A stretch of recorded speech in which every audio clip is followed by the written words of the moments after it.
जूते पॉलिश कर। ओए क्या देख रहा है? जूते पॉलिश कर। साहब खाना खा रहा हूँ, खाना खा के कर देता हूँ। ओए तू जानता है मैं कौन हूँ? इस इलाके का सबसे बड़ा अफसर हूँ मैं। ये होटल, ये रेड़ियां, ये तेरे थड़े, ये सब मेरे अंदर आते हैं। ज्यादा टट्टर किए ना, उठाकर बाहर फेंक दूंगा। जूते पॉलिश कर। नहीं साहब, ऐसा मत कीजिएगा, मैं अभी आपको कर देता हूँ साहब। ओए इस महीने का हफ्ता दिया तूने? नहीं साहब, आपको पता है काम काज आजकल वैसे ही नहीं है।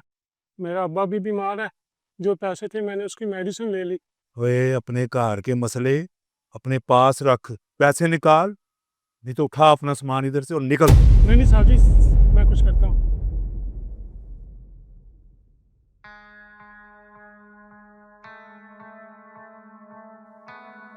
ये साहब। ओए ओए क्या भीख दे रहा है मुझे? आसान कर रहा है मुझ पे?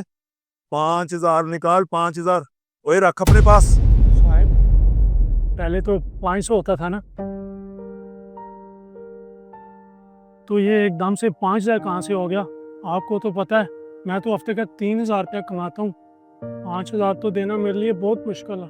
ओए ज्यादा टटर ना कर, 5,000 निकाल, नहीं तो निकल यहाँ से। नहीं साहब, मेरी रोजी रोटी का सवाल है साहब, मुझे माफ कर दो। ओए माफ मुफ कोई नहीं, निकल यहाँ से। नहीं और साहब। निकल। बस